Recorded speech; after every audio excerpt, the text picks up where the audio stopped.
Madhusekhar journalist Konaseema TV అఫీషియల్కి స్వాగతం. ఎందుకు మన దేశంలోనే ఇలా జరుగుతుంది? ఒక్క భారతదేశంలోనే ఎందుకు ఎంత పిచ్చి ప్రజలు ఉన్నారు? అసలు క్రికెట్ కోసం ప్రాణం తీసుకునే అంత అవసరమా? అదొక ఆట, దేశానికి మాత్రమే ఆట. క్రికెట్ ఆడే వాళ్ళంతా ఒక ఎంప్లాయీస్ మాత్రమే.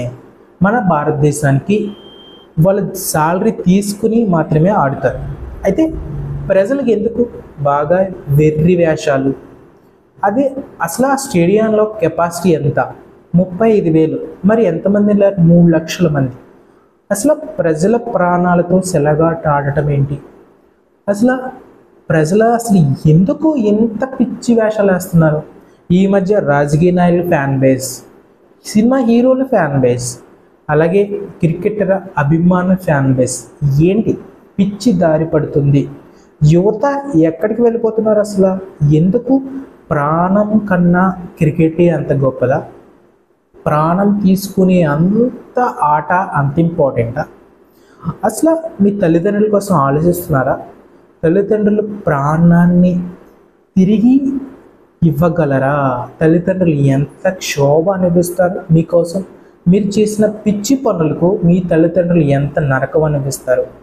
అసలు ఒక ఆమె అయితే సిఏ టాపర్, ఆవిడకి కొత్తగా పెళ్ళైంది.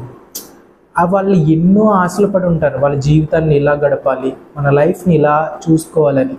అసలు ఆమెకి వాళ్ళ తల్లిదండ్రులకి ఆమెను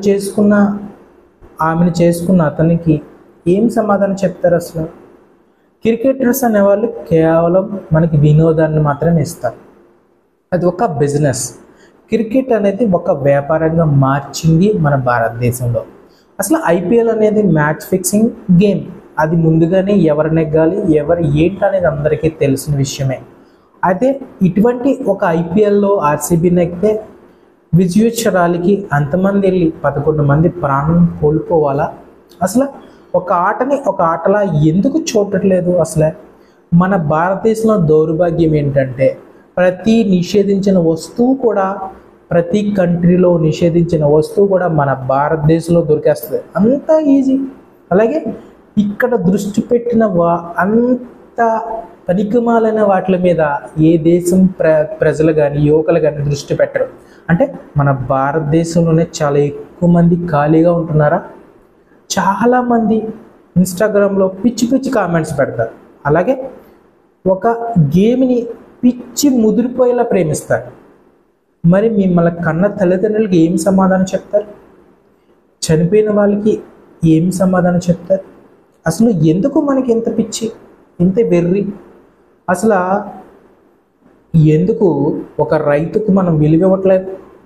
ఒక రైతుకు, ఒక క్రికెట్కి, ఒక వ్యాపార వైపుమైన క్రికెట్కి ఇచ్చే విలువ అసలు రైతుకే ఇవ్వట్లేదు మనం.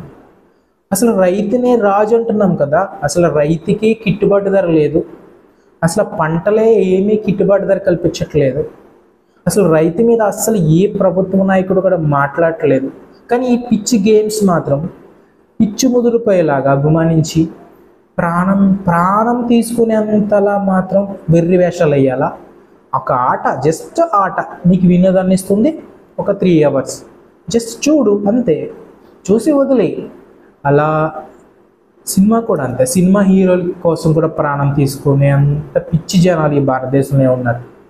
తల్లిదండ్రులకి ఏం సమాధానం చెప్తాం? మనం శిక్ష వేసేది ఎవరికో తెలుసా? మన తల్లిదండ్రులకు మాత్రమే. వాళ్ళ క్షోభ అనుభవిస్తూ వాళ్ళ బ్రతుకున్నంతకాలం వాళ్ళ నరకం అనిపిస్తూనే ఉంటారు. అయ్యో నా కొడుకు లేరు, అయ్యో నా కూతురు లేదు, అయ్యో ఏంటి ఇలా చనిపోయారు, వాళ్ళు తీరన వేదన. అసలు ఎందుకు? చూడండి, వరల్డ్ కప్ నెగ్గింది ఆస్ట్రేలియా భారతదేశం మీద. వాళ్ళు వరల్డ్ కప్ పట్టుకెళ్ళినప్పుడు వాళ్ళ ప్రజలు ఎలా రిసీవ్ చేసుకున్నారు? ఎవరన్నా ఎయిర్పోర్ట్కి వచ్చేసారా? జనసందోహంతో తొక్కిసలాట జరిగిందా? లేదు కదా. కామన్గా అదొక ఆట, అంతే, జస్ట్ చూసారు, వదిలేశారు. మరి భారతదేశంలో ఎందుకు ఒక ఆటను అట్లా చూడలేకపోతున్నారు? ఎందుకు ప్రాణాల మీద తెచ్చేసుకుంటున్నారు? అసలు ఇక్కడికి బయట దేశాలకి అసలు తేడా ఏంటి? మన భారతదేశంలోనే యువకులు ఎక్కువ ఉన్నారు. ఇప్పుడు యువకులు చాలా ఎక్కువ ఉన్నారు. ఎన్నో సాధించాలి, కానీ ఇన్స్టాగ్రామ్ రీల్స్లోనూ, ఫేస్బుక్ పోస్టుల్లోనూ యూట్యూబ్ వీడియోస్లోనూ, అలాగే క్రికెట్ అంటూ, కబడ్డీ అంటూ పిచ్చి పిచ్చి గేమ్స్ మీద పడి బెట్టింగ్ చేసుకుని ప్రాణాలు తీసుకుని, కొంతమంది అయితే విజయోత్సవ ర్యాలీ అని హీరోస్ కోసమో, రాజకీయ నాయకుల కోసమో, ఈ క్రికెటర్స్ కోసమో ప్రాణాలు తీసుకునే కొంతమంది. ఏంటి అసలు? నాకైతే సరైంది కాదు. మనం చూడొచ్చు, నేను చూస్తాను, క్రికెట్ అంటే నాకు ఇష్టం, చూస్తాను, మ్యాచ్ ఖచ్చితంగా చూస్తాను. కానీ ఎంతవరకు? జస్ట్ మనం ఒక వినోదాన్ని పంచుకున్నాం, షేర్ చేసుకున్నాం ఫ్యామిలీ అంతా, అంతే. అక్కడ వరకు అదొక ఆట, అది గెలవచ్చు, ఓడిపోవచ్చు. మనం పాజిటివ్గా ఉండాలి. మనకు అవసరం లేదు, జస్ట్ నీడ్. మన తల్లిదండ్రులు మనం బాగా చూసుకోవాలి, మన కుటుంబం కోసం మనం ఆలోచించుకోవాలి, అంతే. అక్కడ వరకే ఉండాలి. ఈ మధ్యన బాగా పెరిగిపోయింది హీరోస్ కోసం, నేను ఆ హీరోకి అభిమాని అని తెలుసు, బయట ప్రపంచానికి తెలియడం కోసం పిచ్చి పిచ్చి వేసాలి. ఎందుకు వచ్చిన జీవితాన్ని పాడు చేసుకోవటం యువత? అసలు ఎందుకు అంత వెర్రిగా? రాజకీయ నాయకుల కోసం, సినిమా హీరోల కోసం, క్రికెటర్స్ కోసం. వాళ్ళు బాగానే ఉన్నారు కదా, వాళ్ళు వస్తారు, డబ్బులు సంపాదించుకుంటారు, వాళ్ళు వెళ్ళిపోతారు, వాళ్ళ ఆస్తులు పెరిగిపోతాయి. ఎందుకు చెప్పండి?